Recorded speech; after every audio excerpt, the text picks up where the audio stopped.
সকিনা সকিনা তুমি কনে। স্যার আপনি যখন চশমা দিয়েছেন তার জন্য অনুকে দেখতে পাচ্ছেন না, চশমাটা খুলুন। এই দেখুন অনু। স্যার আমার বানান ঠিক হয়েছে তো? আমি 6 জায়গায় প্রাইভেট পড়ি।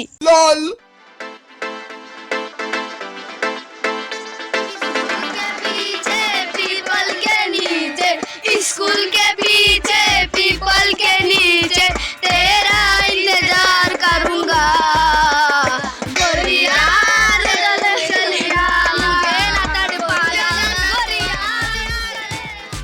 স্টপ। তোরা স্কুল না বাড়ি পেয়েছিস? ক্লাস না অন্য কিছু? আজ তো তোরা গান করছিস, স্কুলে পড়াশোনা করে এসেছিস তো? রিমন তুই তাড়াতাড়ি বল তোদের ক্লাসে কি পড়া আছে, আমাকে বই দে। স্যার আজকে আমাদের বাংলা সন্ধি বিচ্ছেদ পড়া আছে। লেন স্যার বললেন। Rimon stand up. রিমন তুমি ম্যাডাম বানান করো। ছাগলের ম্যা তেলের দাম ম্যাডাম। তুমি তো রিমন দেখছি বিশাল ভালো পড়াশোনা করেছো। স্যার আমার বানান ঠিক হয়েছে তো? আমি 6 জায়গায় প্রাইভেট পড়ি। তুমি যা পড়াশোনা করো তাতে খুবই ভালো হয়েছে, আরো 4টি প্রাইভেট পড়ো। স্যার আবার 4টি প্রাইভেট পড়তে হবে? বসো ছেলে, কিচ্ছু পড়াশোনা করে আসে না ক্লাসে। সকিনা তুমি উঠো। বলেন স্যার। সকিনা তুমি রায়পুর বানান করো। স্যার আমি পারবো। পারবে তো বলো, বলছো না কেন? বললাম তো স্যার আমি পারবো। পারবে তো বলছো না কেন, বলো। মাঠের রায় বস্তায় পুর রায়পুর স্যার হয়েছে। বাহ, খুব ভালো পড়াশোনা করেছো। এইভাবেই মানুষের মুখ উজ্জ্বল করে পড়াশোনায়। সূর্য তুমি স্ট্যান্ড আপ। বলেন স্যার। অনু কাকে বলে? সূর্য বলো। এতদিন ধরে স্কুল আসছেন, অনুকে চেনেন না? এ দেন সখিনার বোন অনু। তুই কি আমার সঙ্গে মস্করা করছিস? অনুকে খালি চোখে দেখা যায়? অনু মানে একটা ছোট্ট বস্তু। স্যার আপনি যখন চশমা দিয়েছেন তার জন্য অনুকে দেখতে পাচ্ছেন না, চশমাটা খুলুন। এই দেখুন অনু। তোরা সব ইচড় পাকা হয়ে গেছিস। বস তোর আলোক রে। স্যার ইচুর পাকা মানে?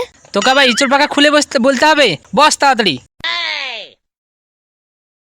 স্যার পাকার কথা বলছেন, খাবেন নাকি? এই তুই তো খুব বেয়াদব। বস। সকিনা সকিনা তুমি কনে। নিজে তো পড়াশোনা করবে না, অন্যকে করতে দেবে না। এর দাম এখানে। শুভ তুই সকিনা সকিনা করছিস কেন? স্যার আজকে স্কুলে গোছ ভাত দিবেন তো, তার সকিনার কাছে সাপ চাচ্ছি। স্যার সকিনার ব্যাগে সার্প আছে। এই তোরা স্কুলে গোছ খাওয়ার জন্য এসেছিস না পড়াশোনা করার জন্য এসেছিস? তোরা যা পড়াশোনা করছিস তা তোরা বুঝতে পারবি। চাকরির ইন্টারভিউ দিতে গেলে বুঝতে পারবি যে পড়াশোনার কত গুরুত্ব। স্যার আপনাকে আমাদের চাকরি নিয়ে ভাবতে হবে না। গান্ধীজির নোট পকেটে থাকলে না চাকরি বাড়িতে চলে আসবে। এই ঘুষ দিয়ে চাকরি নেওয়ার স্বাদ একদিন তোমরা বুঝবে।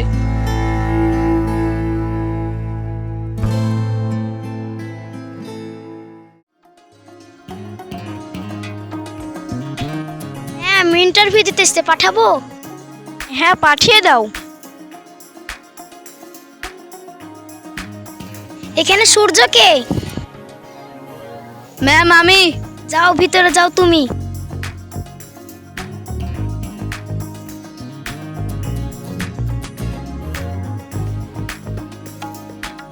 দেখি ফাইলটা দাও। সূর্য তুমি ভিতরে ঢোকার সময় দরজার কি রং দেখলে? ম্যাডাম ওটা তো মনে নেই। এটুকু মনে নাই, তুমি চাকরি কি করে করবে? ম্যাডাম 5 লাখ টাকা দেবো, চিন্তা করেন না। যাও তোমার চাকরি হয়ে যাবে, তুমি চিন্তা করো না।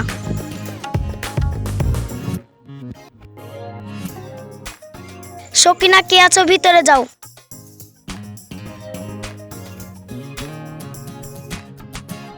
দেখি তোমার ফাইলটা দাও।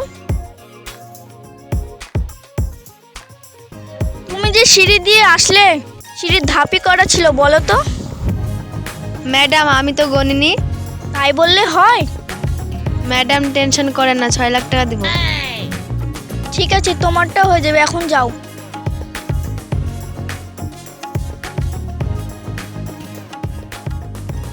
এখানে সাকিব কে আছো?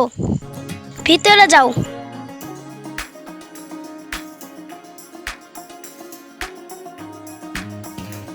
ফাইলটা দাও।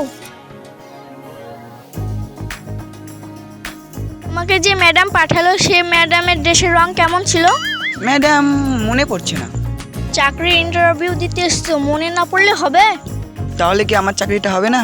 যারা ইন্টারভিউ দিতে এসেছিল তারা 5 লাখ 6 লাখ করে দিল, তুমি কত দেবে? ম্যাডাম আমরা গরিব মানুষ, এত টাকা কিভাবে দেব? তাহলে চাকরি হবে না, তুমি চলে যাও।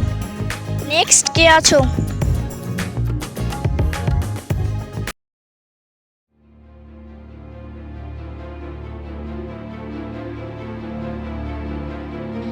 এই তুই ঘুম পাচ্ছিস? ঘুম থেকে তাড়াতাড়ি উঠ। কি হয়েছে গো? এই 2016 সালে যারা চাকরি নিয়েছিল তাদের সব চাকরি বাতিল হয়ে গেল। তুমি এর মধ্যে আছো বাবা?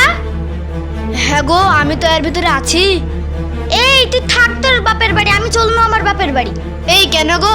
তুমি ঘুষ দিয়ে চাকরি নিয়েছো, তোমার চাকরিও শেষ, তোমার বাড়িতে থাকা আমারও শেষ। চললাম আমি বাপের বাড়ি।